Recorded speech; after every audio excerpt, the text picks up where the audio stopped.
Good evening, people of God. Are you blessed tonight? Amen. Kamusta po ang ating mga puso sa gabing ito? Ha? Okay po ba? Okay pa po ba? Ay? Laksan po natin. Okay pa po ba? Tumitibok pa ba? Amen. Kaya pa o kakayanin? Kakayanin. Amen. So, before we begin tonight, okay, let's all rise. And let's read our scripture for tonight from the book of Jonah, chapter. I don't know if it's this working. Oh, hindi makita. Pasensya na po. Patayin na lang po, pakipatay na lang po yung ilaw. Ayan. So, atin pong basahin ang sinasaad po ng Jonah chapter 1 verses 1 to 17. And it says, pagkigalaw na lang po dyan, mga kapatid.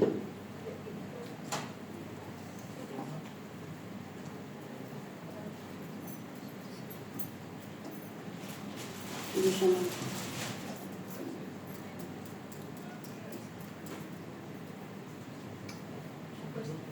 The other one po. Slide 1 po.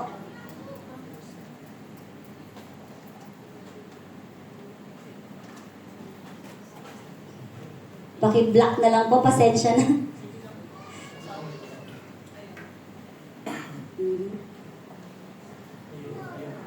Ayan, okay.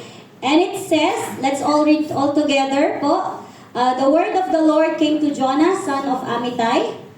Go to the great city of Nineveh and preach against it, because its wickedness has come up before me. But Jonah ran away from the Lord and headed for Tarshish. He went down to Joppa, where he found a ship bound for that port. After paying the fare, he went abroad and sailed for Tarshish to flee from the Lord. Then the Lord sent a great wind on the sea, and such a violent storm arose that the ship threatened to break up. All the sailors were afraid, and each cried out to his own God, and they threw the cargo into the sea to lighten the ship. But Jonah had gone below deck, where he lay down and fell into a deep sleep. The captain went to him and said, "How can you sleep? Get up and call on your God.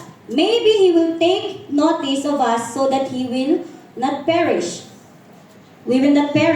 Then the sailors said to each other, "Come, let us cast lots to find out who is responsible for this calamity." They cast lots, and the lot fell on Jonah. So they asked him, "Tell us, who is responsible for making all this trouble for us? What kind of work do you do? Where do you come from? What is your country? From what people are you?" He answered, "I am a Hebrew, and I worship the Lord, the God of heaven, who made the sea and dry land." And next,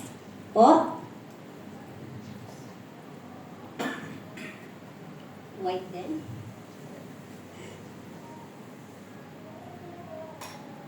Okay.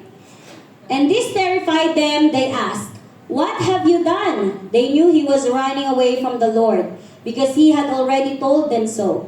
The sea was getting rougher and rougher, so they asked him, "What should we do to you to make the sea calm down for us?" "Pick me up and throw me into the sea," he replied, "and it will become calm. I know that it is my fault that this great storm has come upon you."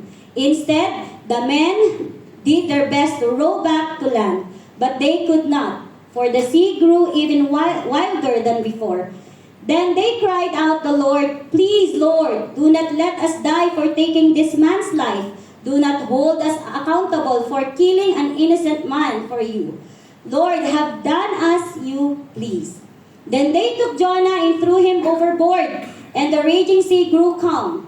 At this, the man greatly feared the Lord, and they offered a sacrifice to the Lord and made vows to him. And the last verse, "Now the Lord provided a huge fish to swallow Jonah. And Jonah was in the belly of the fish 3 days and 3 nights." Hallelujah. So let us all pray. Let's close our eyes. Oh, hallelujah, Jesus, Lord God.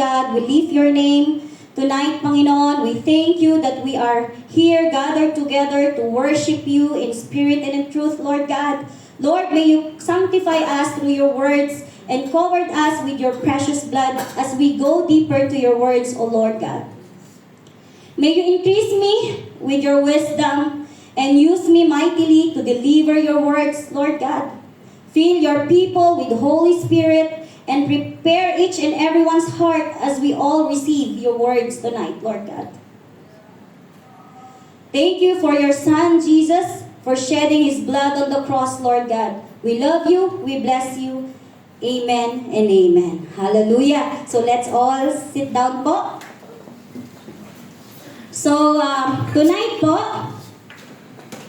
so okay pa po ba tayo? Gabi na, no? But, you know what? God is looking us right now and He's happy even we are being a bit late, okay? So, but we need to feed our spiritual life tonight. Amen? So, I have some questions here, okay? So, sagutin nyo na lang po sa inyong mga sarili kung kasi kung iisa-isahin ko kayo, matagal po to. Amen? So, have you ever tried to run from somebody or something? Yes, I'm sure you have, right? So, you know, while I'm preparing this word from the Lord, I have learned that I can run and hide from many things and many people. But when you run from God, you can never hide. Amen? Makakatago ba tayo sa ating Panginoon? No. Siyempre, alam naman na po natin yan.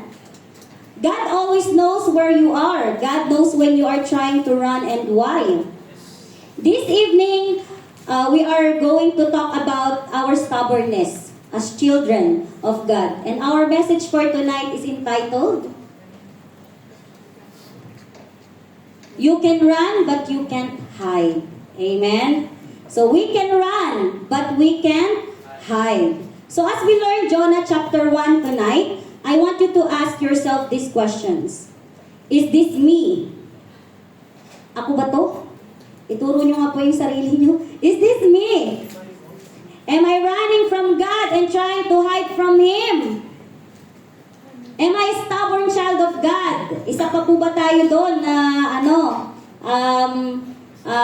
pasaway, no? Sino pong pasaway dito?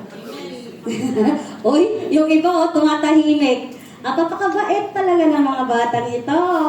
Oh, amen. So, just about everyone is familiar with Jonah's story. Who is familiar with the story of Jonah in the Bible? Siguro, tignan natin yung mga misconceptions later kasi meron tayong mga naririnig na yung fish daw doon sa kwento is yung whale.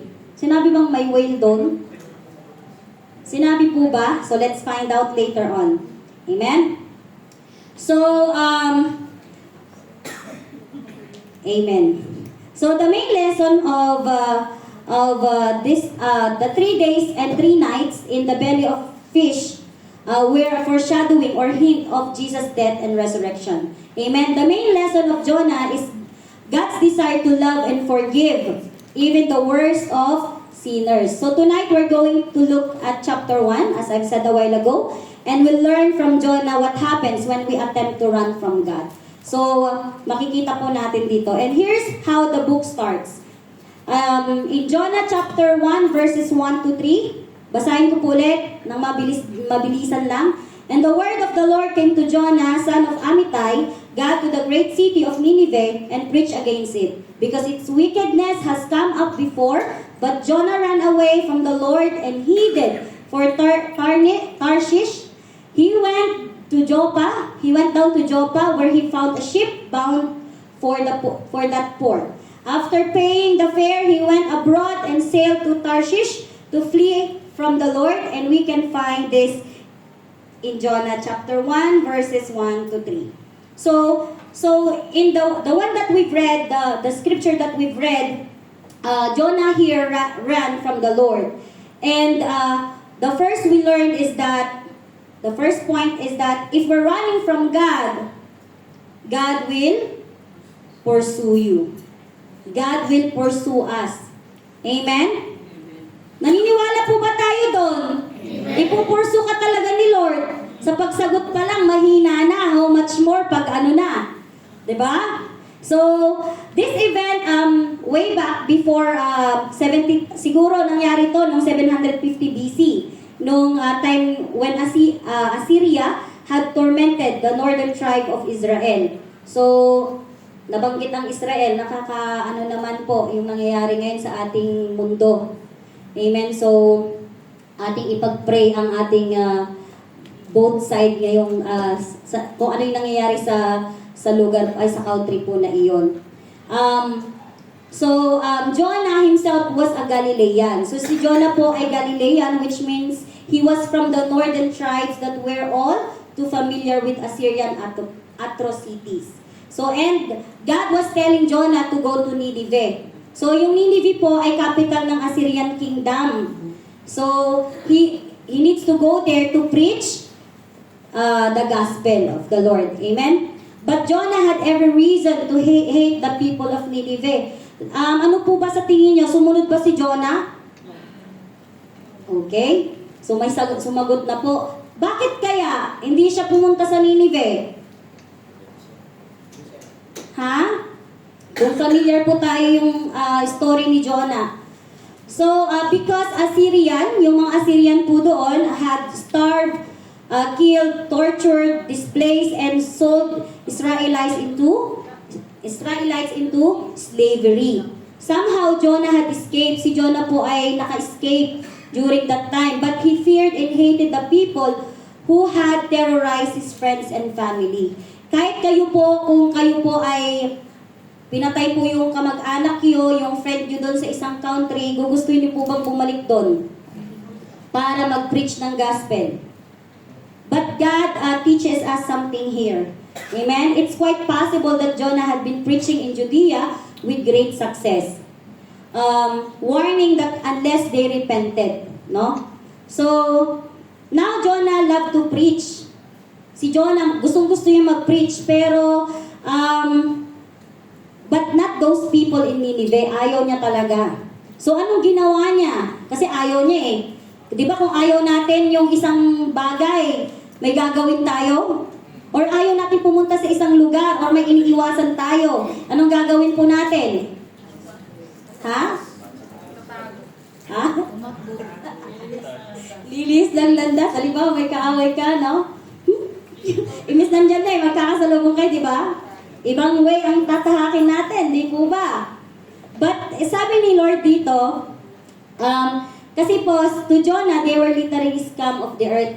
Ayaw niya kasi syempre, yung ugali nga ng mga Ninevites, no? Sabi niya dito, sabi ni Jonah, they were literally the scum of the earth, wicked, idolaters, brutal, and cruel people who deserve the full wrath of God. So, Jonah wasn't just disobedient, he was defiant. Amen? So, Nineveh, akala ko touchscreen tong ano ko. Okay, Nineveh is now called Mosul. So, which is located in northern Iraq. So, we all know that these two countries now are, having a conflict. So, let's all pray for these two countries and all over the world, no? So, the ruins of ancient Nineveh spread over 1,800 acres. It was immensely city. So, 7 times larger than Jerusalem. So, napakalawak po pala ng Nineveh, no? So, what did Jonah do? Ano pong ginawa ni Jonah? He ran to the ticket office of the Pan-Mediterranean Cruise Line and booked passage on the Tarshish Express. So, tumakbo siya, nagpabook siya ng ticket. Papunta po sa ibang country. Anong country po yan? Kung nakikinig kayo, anong country po yun? Tarshish. No? Ang hirap kasi, no? Tarshish. So yung Tarshish po was a city in what is now Spain. So, yung Tarshish pala, iyon na po yung Spain ngayon, no? So, to Jonah, it was the farthest edge of the world, no? Maybe you have been through a time when you felt like running from God. Nasubukan po ba natin na minsan inisip natin, takbuhan na natin si Lord?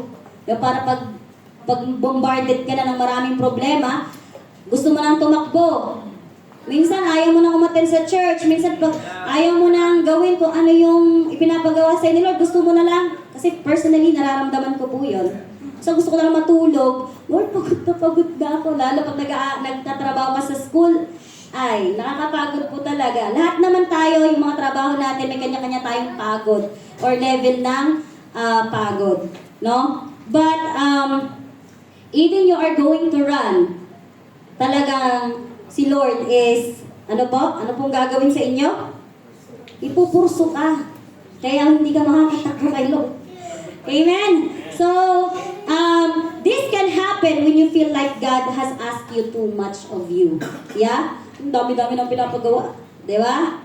So, or put you in situation you can't handle. Sometimes, there are things, even sa trabaho natin, pag ano natin di natin kaya, minsan, ano tayo doubtful tayo sa sarili natin. Minsan, tinatakbuhan mo na yun kasi hindi ko kaya, parang hindi ko alam kung anong gagawin ko. Yeah? Even in our ministry, sometimes we tend to run away. No? But, or you can feel like God has let you down. Parang feeling mo, di ba, ginawa mo na lahat dito sa church, tapos biglang, bakit may problema akong nararanasan ganito? So you tend to run away again. Kasi, bakit ginawa ko naman lahat? Nagtrabaho ako, lahat ng inuutos mo, Lord, ginawa ko, pero bakit ganito yung binigay mong pagsubok sa akin? It's a temptation to get angry with God and close yourself off from Him. No? Di po ba? Bigyan nyo nga po ng 10 palakpak ang ating Panginoon. Ayan, buhay. So, buhay ang salita ng ating Panginoon. Amen? Amen. So, we need to learn the lesson of Jonah. So, God loves you. God loves me. Amen? No matter what. He loves you even if you feel angry and defiant. Kahit disobedient po tayo, kahit hindi po tayo sumusunod sa ating Panginoon, mahal ka ng ating Panginoon. Pakisabi nga po sa kasama mo, sa katabi mo, mahal ka ng ating Panginoon. Amen.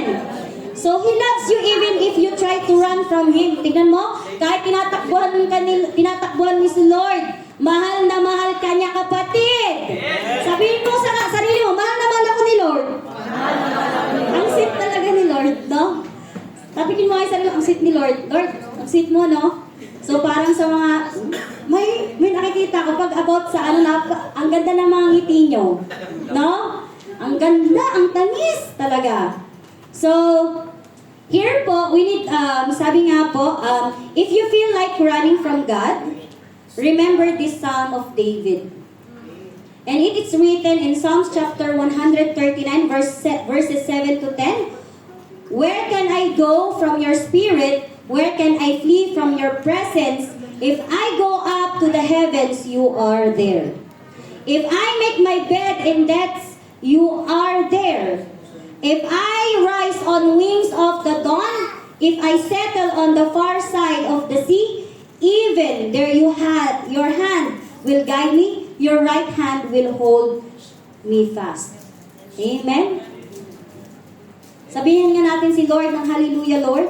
Hallelujah, Lord. Napakabuti ng ating Panginoon. Jonah learned the truth of those words. Even when we abandon Him, God would not abandon you. Amen? So even si Jonah, inabandon ni Jonah si Lord, but God didn't abandon him. Yeah? So he learned that God would pursue him even to the ends of the earth. Kaya kahit saan ka pumunta, habulin ka ni Lord. Kaya hindi ka na makakatakas, kapatid. Wala ka na talagang takas kay Lord. Lalo pat nandyan na sa puso mo ang ating Panginoon, hindi ka na makakatakbo kay Lord. And I assure you that it's in here in the Bible. And it's written here in His Word. Amen? So, the second thing that we learned in Jonah's life is, if you're running from God, God will discipline you. He is going to discipline us. Amen? In Hebrews chapter 12, verses 6 to 7 says, the Lord disciplines those He loves, and He punishes everyone He accepts as son. Endure hardship as discipline. God is treating you as sons, for what son is not disciplined by his father? Ano po yung, tayo pong mga magulang, ano pong silbi natin bilang isang magulang kung hindi natin madidisiplinahan ang ating mga anak. Kaya po tayo tinayo ng ating Panginoon diyan sa responsibilidad na yan para tayo po ang humubog sa ating mga anak. Amen? Amen. So, here, ay, ang ganda ng boss. Here.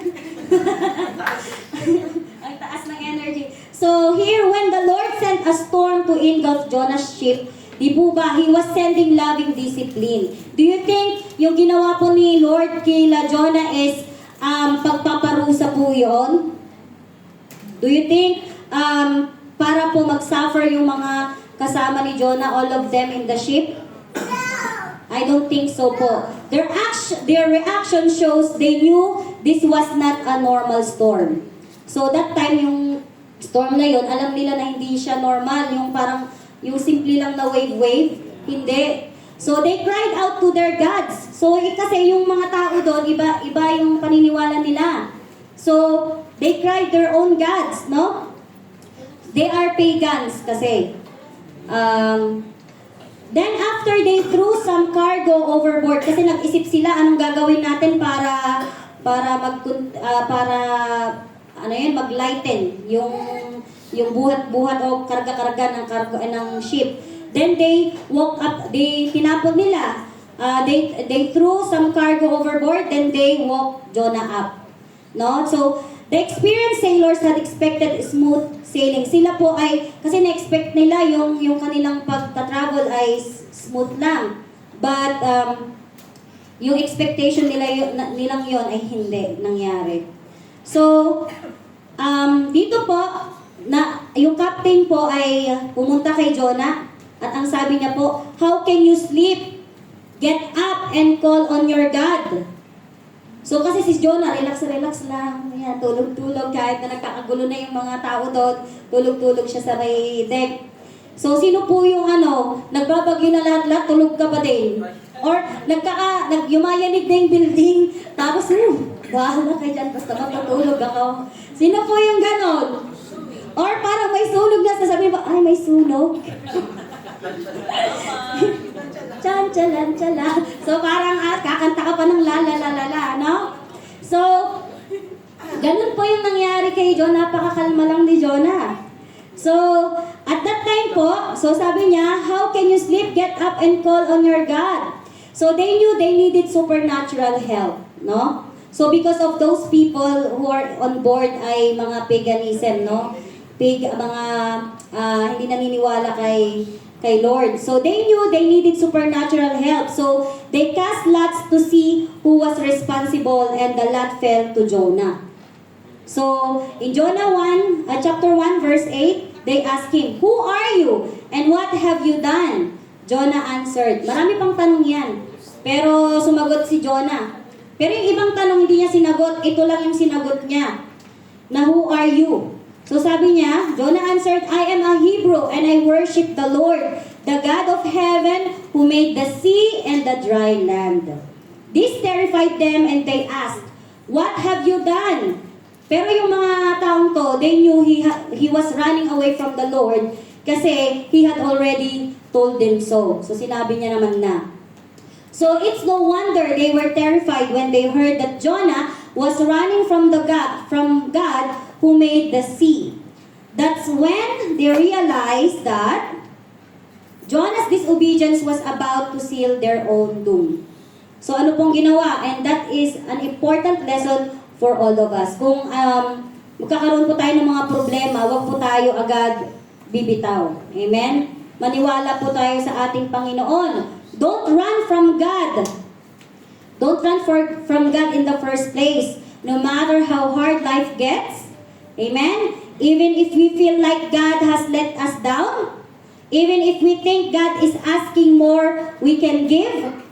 Don't turn your back on God and take off running. Don't make our children and loved ones go through a storm that we have created by our disobedience of God.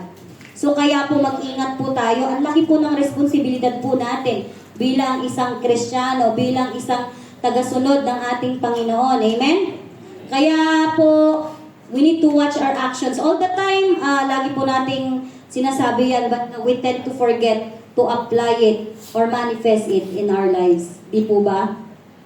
So, and then we learned the last lesson, the third lesson, God, if you're running away, if we're running away from God, God will provide a way back. So, aside from disciplining, aside from pursuing you, ibabalik at ibabalik, gagawa at gagawa ng paraan ng ating Panginoon para ibalik ka kung nasaan ka man nararapat. Amen? So now the way back may not be the way you prefer. Siyempre baka mamaya iisipin po natin yung magandang way back, yung yung leisure, yung magandang higaan mo, malambot ang hindi po ganon. So it may not be a comfortable ride. The way back always brings us to place of humility and prayer and patience. So, kailangan po natin na mag-pray at maging mababang puso. Magpakumbaba. Amen? At maging matyaga. Patience? Nawawalan na ako. maging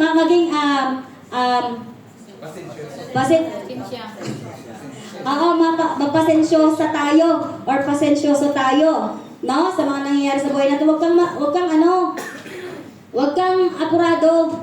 Huwag tayong apurado, kumbaga, anuhin lang natin. Kumalma lang tayo. Sabi nga ni Lord, be still. Amen? Okay. So, the way back teaches us that we can make it our own. Pag tayo po ay nalugmok sa kasalanan or nalugmok sa problema, alam po natin na hindi natin malalagpasan yun without the guidance or without God. Amen? So, lagi nating sinasabi na without you, we cannot do anything. So, mga kapatid, hindi tayo takbo or makakatakas sa ating Panginoon. Amen? So, here, sabi nga, the way back teaches us that we can make it our own. That we desperately need God in order to survive. Kailangan po natin talagang ating Panginoon para po tayo ay mag-survive. So, in Jonah's case, the way back, yung nangyari kay Jonah during that time, was slimy, wet, stinky, and scaly. Kasi nga, but during that time, it was extremely better than the alternative. You see, Jonah knew he was a dead man. Kasi parang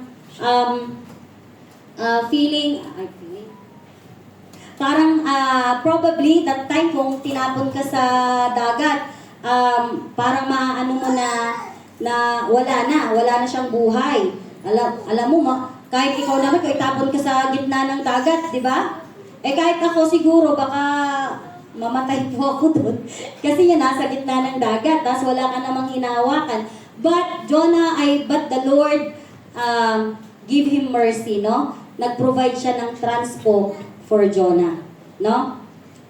So ano po yun? So you see, Jonah knew, sabi nga, whether he knew how to swim. Pero si Jonah magaling daw lumangoy that time. Sino pong magaling lumangoy dito? Sino yung mga swimmer? Diver? Sakto lang. Sa swimming pool lang. Amen? So, he knew how to swim or he knew he was done for. So, we don't know that what those last moments. So, hindi po natin alam kasi hindi po minention doon kung ano ba yung nangyari. He was, nung nasa tiyan siya ng big fish, he was expecting to drown. And then later, he discovered that he was still conscious. Nung dinaglag siya, akala niya, wala na.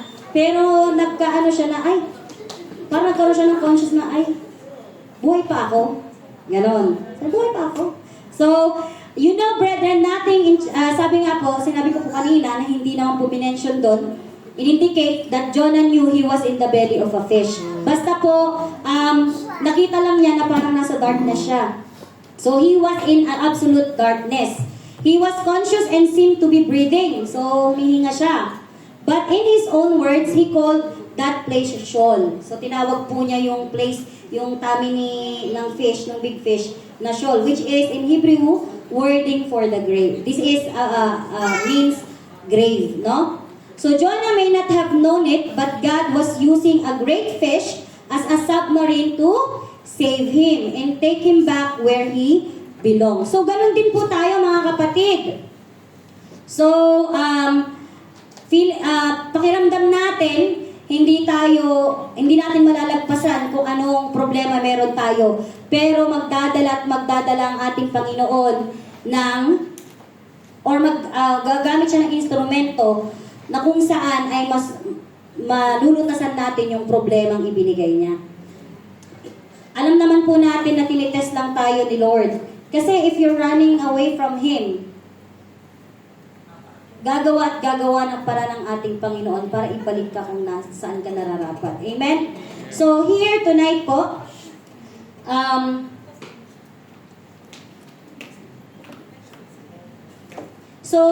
si Jonah po ay may gift po sa evangelism, no? So, even while he was running from God, his testimony and God's grace in stopping the storm. So, yung nangyari po kay Jonah, nung tinapon po si Jonah dun sa sea, alam niyo po kung anong nangyari sa sea?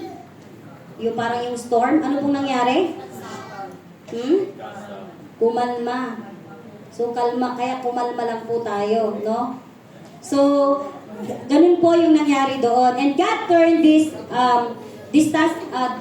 situation into an opportunity for grace and salvation for the sailors. So, nailigtas po ang mga kasama ni Jonah during that time.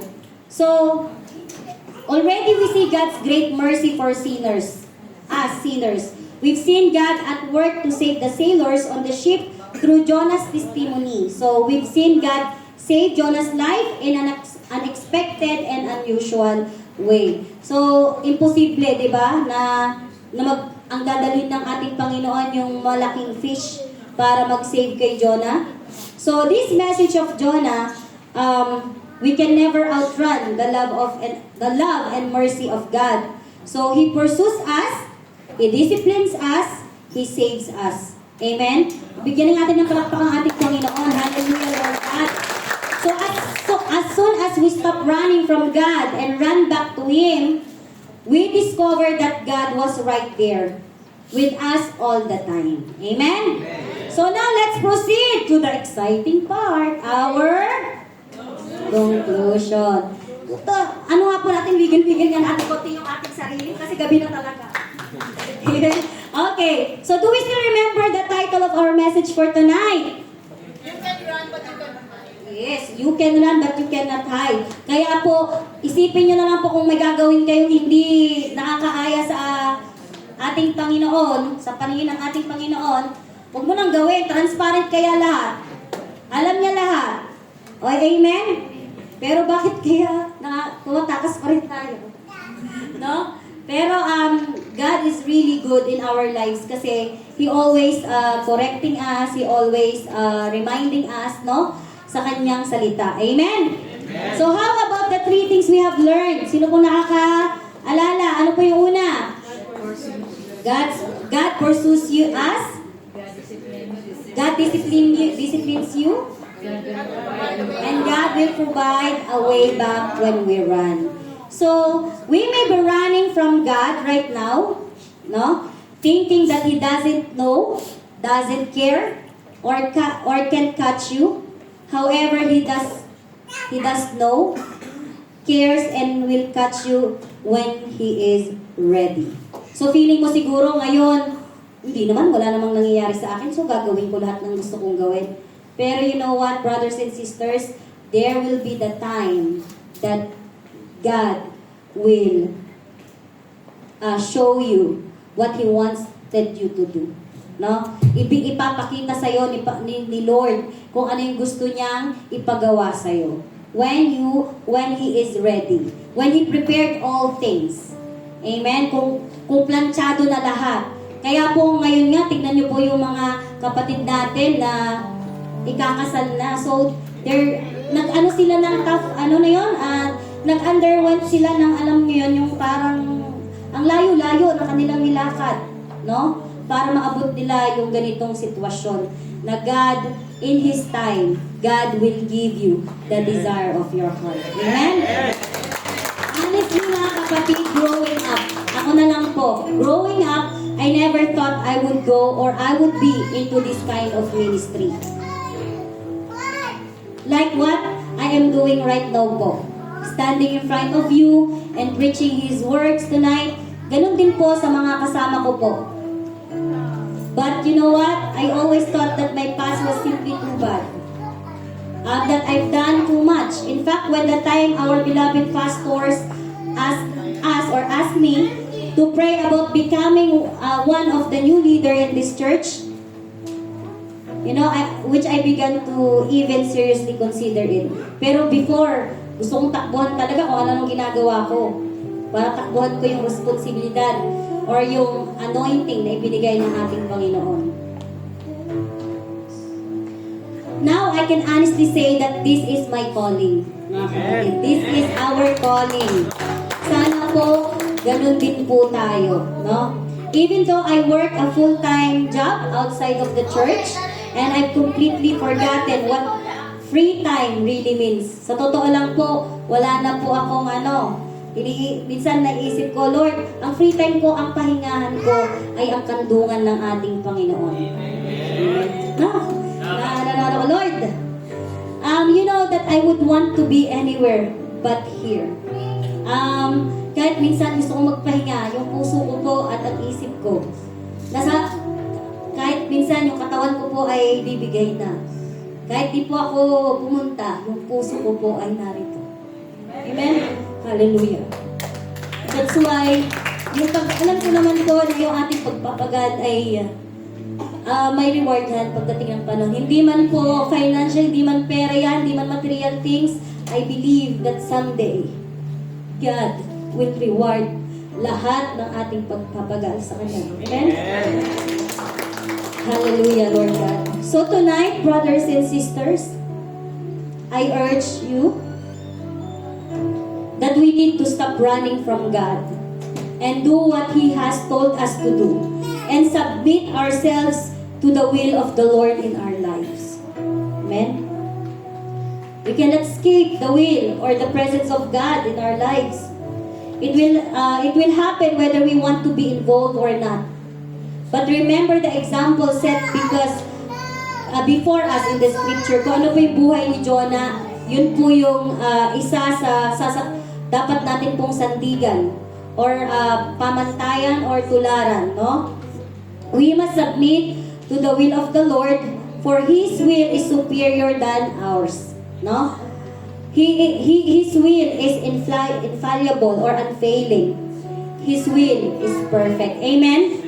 So tonight, may I ask everyone to stand and take some moment with the Lord and speak to Him while talking to Him. So let's rededicate our lives to Christ right now.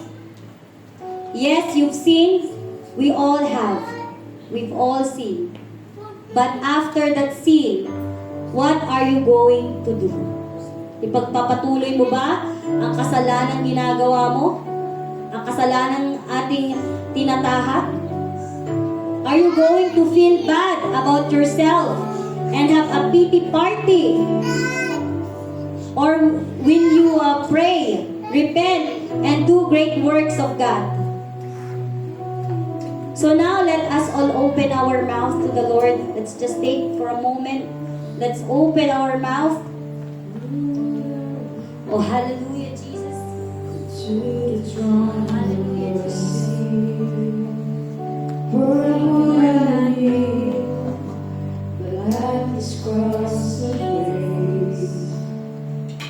How great the love, how strong the hands Natin ang ating mga kamay sa ating Panginoon. beautiful, beautiful. Biglang magbibigay ng hugay sa ating Panginoon. So here I am to lift you high, Jesus, be glorified in all things.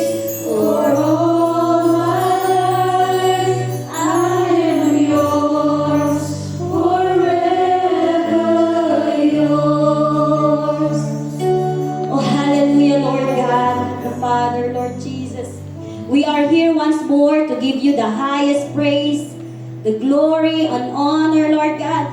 Tonight, we dedicate our lives to you once more, Lord God. We ask for your mercy, love, and forgiveness for anything we have done wrong, Lord God, that has offended you or hurt you, Lord God. Forgive us for being a stubborn child, Lord God, ignoring you or running away from our responsibilities, commitments, our ministries that you have assigned to us, Lord God. Oh Father, we are grateful and blessed beyond measure for your powerful reminder of us through your words tonight, Lord God. May these words serve us an enlightenment and wake-up call to each of us, Lord God, reminding us that we must keep our eyes on you and serve until the end of the earth, Lord God. Hallelujah, Jesus. Thank you, Father, for everything, Panginoon. I declare and decree an anointing for your people tonight, Lord God, to serve you wholeheartedly and give their full attention to serve you and do their ministries, Lord God, in the name of Jesus. Hallelujah. May this be the beginning of us all being transformed and living holy lives in this chaotic world until you come, Lord God. Thank you, Father. Thank you, Jesus. Thank you, Holy Spirit. We bless you and we give back all the adoration to you. All the saints will say, Amen and Amen. Hallelujah. Let's give a clap offering to the Lord. Amen. Good evening po sa ating lahat.